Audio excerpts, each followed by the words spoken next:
Xin chào các bạn đến với kênh Warrior INC. Hôm nay, tôi và các bạn sẽ cùng nhau khám phá một trong những biểu tượng chiến tranh của châu Âu, áo giáp tấm. Nhưng sẽ ở một khía cạnh khác, cách nào để đối phó khi bạn phải đối đầu một chiến binh mặc giáp tấm. Nếu bạn thích những video của kênh, hãy nhấn like và đăng ký để không bỏ lỡ nhé. Vào thời Trung Cổ, các chiến binh châu Âu thường sử dụng các hình thức trang bị quân sự bản địa và vũ khí và áo giáp bắt nguồn từ thời La Mã Muộn. Một trong những loại mũ sắt được sử dụng rộng rãi nhất là Spangenhelm. Áo giáp thường là áo giáp ngắn tay, Bernie, được tạo thành từ các vòng sắt lồng vào nhau, trên meo, hoặc một loại áo có các lớp vảy sắt, đồng hoặc sừng chồng lên nhau, scale armor. Khiên có hình bầu dục hoặc tròn và được làm bằng gỗ nhẹ, cứng được bọc ra. Tới thế kỷ 14, những cây cung nặng và nỏ được cải tiến đủ sức xuyên thủng khiên và áo giáp trên meo. Để chống lại điều này, các hiệp sĩ ban đầu mặc một chiếc áo khoác các tấm sắt hình chữ nhật nhỏ được tán đinh vào, coat of brass, đồng thời đeo thêm các tấm giáp khớp linh hoạt cho chân, tay và bàn tay. Một mẫu mũ bảo hộ mới cũng ra đời lúc này, bastinet, được thiết kế ôm sát đầu, kèm mạng xích, camel, buông từ cằm tới vai, thường có tấm che mặt có thể mở đóng, visor. Vào cuối thế kỷ 14, những tấm giáp lớn bảo vệ ngực xuất hiện lần đầu như một phần của chiếc áo ngắn ôm sát, brigandine, trong khi các tấm nhỏ hơn che bụng, hông và lưng.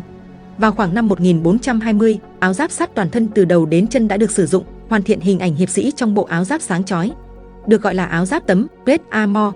Cấu tạo gồm nhiều tấm thép hoặc sắt được xử lý, được rèn, uốn và lắp khớp để bảo vệ ngực, lưng, vai, tay, chân, cho phép người mặc vừa có khả năng chuyển động, lại vừa rất chắc chắn. Áo giáp tấm bảo vệ rất tốt những đòn cắt, chém và nhiều mũi đâm thông thường, do đó tạo tâm lý và hình ảnh mạnh mẽ cho các chiến binh. Khi một dàn kỵ binh mặc áo giáp tấm xung phong, nó có tác dụng tinh thần lớn, tạo uy hiếp lên đối phương. Dù nặng hơn trên meo, nhưng nếu được thiết kế tốt, các chiến binh vẫn có thể cưỡi ngựa, xoay người, sử dụng vũ khí mà không bị bó buộc hoàn toàn. Tuy vậy, những điểm như kẽ nách, sau đầu gối, mặt trong khuỷu tay, cổ là nơi mà các tấm giáp không che phủ hoàn toàn. Kẻ địch có thể dùng dao, mũi giáo hoặc móc đâm thẳng vào các khu vực này. Dù di chuyển được, chiến binh mặc giáp tấm vẫn bị sự nặng nề và bó kín giới hạn tư thế nhiều hơn so với người mặc giáp nhẹ. Ta giả sử nếu như kỵ binh giao đấu trong không gian chật hẹp, anh ta sẽ mất sự cơ động lớn. Quân lính phía địch ở dưới anh ta được trang bị giáp nhẹ, có thể di chuyển linh hoạt dùng lao, móc, tay ôm chặt cổ ngựa, kéo ngựa ngã hoặc vần người kỵ binh té khỏi ngựa. Vì thế, nếu bạn tổ chức trận đấu trong rừng, địa hình đồi núi hoặc có chướng ngại, những chiến binh được trang bị giáp tấm sẽ mất lợi thế lớn. Bây giờ chúng ta sẽ thực hành. Giả sử bạn vô tình xuyên không đến một vương quốc châu Âu, bạn phải lãnh đạo một đội quân nhỏ, trang bị thô sơ. Bạn vừa biết tin rằng kẻ địch phía bên kia là một quân đoàn chỉ toàn mặc giáp tấm, đang hùng dũng tiến tới lãnh thổ của bạn. Vậy bạn sẽ làm gì để chiến thắng chúng? Đầu tiên, bạn đừng nên quá lo lắng. Là một người lãnh đạo hãy thật bình tĩnh. Hãy cử một nhóm trinh sát đi thám thính. Khi biết hướng di chuyển của phía địch, hãy tìm cách dẫn dụ chúng tới khu vực có địa hình bất lợi như bùn lầy, nhiều rừng, đặt nhiều hố bẫy, rào chắn để chúng gặp khó khăn khi giao chiến. Khi chúng đi tới địa điểm bạn đã chuẩn bị sẵn, hãy lệnh các cung thủ dùng cung nặng bắn các loại tên xuyên giáp hoặc cung tay cũng được, bắn vào phía địch để làm chúng rối loạn, đánh mất ưu thế đe dọa và xung kích phủ đầu. Khi đó, lính phía bạn vốn đã nấp đâu đó ở hai bên sẽ bất ngờ chạy tới tấn công vào đội hình của chúng. Dùng lợi thế phủ đầu, các bạn dùng móc, dây, lao kéo các kỵ binh xuống.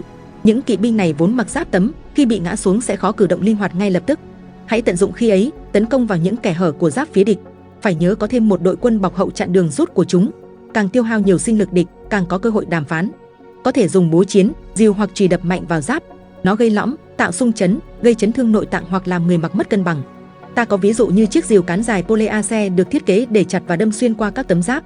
Đầu rìu của Poleaxe vốn nhỏ nên giúp tập trung động năng của cú đánh vào một diện tích nhỏ hơn, cho phép lực tác động xuyên thủng áo giáp. Ngoài ra, việc sử dụng giáo lao dài hoặc đội hình giáo đâm giúp giữ khoảng cách, khắc chế các kỵ binh mặc giáp tấm. Họ bị giữ chân ở một khoảng xa vậy, bạn có thể cho một nhóm người nhỏ con luồn vào phía dưới khoảng cách, dùng dao ngắn, đâm vào chân hoặc dùng các loại móc, dây kéo cho họ ngã xuống khỏi ngựa.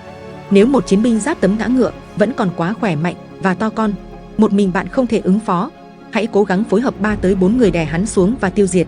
Đừng lo lắng cuộc chiến sẽ leo thang, giáp tấm vốn rất đắt đỏ, như giáp tấm vùng Milan vốn đã có giá bằng một con tàu nhỏ.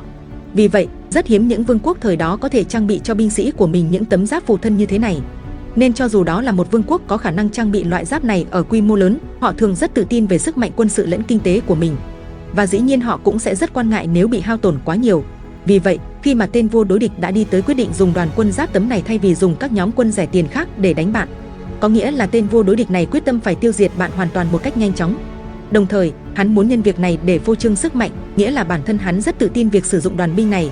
Việc bạn cố gắng kéo địch sa lầy vào trận đánh và càng ngày càng có tổn thất sẽ khiến tên vua ấy đánh mất phòng tuyến tự tin. Cuối cùng, hắn sẽ đứng ngồi không yên, buộc phải tìm cách hòa hoãn để có thể rút binh trong danh dự.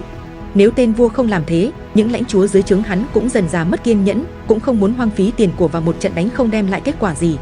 Bọn họ sẽ âm mưu kết bè phái giết tên vua và thay hắn đi hòa đàm với bạn.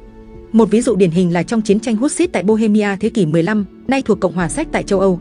Đội quân Hussite của Jan Žižka đã sử dụng hàng rào xe chiến Wagenburg từ những xe kéo được bố trí thành vòng vuông trên địa hình bùn lầy, làm ngựa kỵ binh phía thập tự chinh Công giáo Trung Âu không thể lao tới và buộc chiến binh mặc giáp tấm phải xuống ngựa, lao vào phòng tuyến để tấn công. Khi đó họ dễ bị bộ binh Hussite bắn nỏ cùng các loại hỏa khí và tấn công trực diện bằng rìu hoặc gậy côn. Sau nhiều thất bại quân sự, nhà vua Sigismund của xứ Luxembourg, lãnh đạo phía thập tự chinh buộc phải chấp nhận đàm phán với lực lượng Hussite. Vậy là chúng ta đã cùng tìm hiểu về áo giáp tấm châu Âu cùng cách hóa giải nó khi đối đầu. Hy vọng video giúp bạn có thêm cái nhìn chi tiết hơn về nghệ thuật chiến đấu Trung Cổ. Và nếu bạn thấy hữu ích, hãy nhấn like, chia sẻ và đăng ký kênh.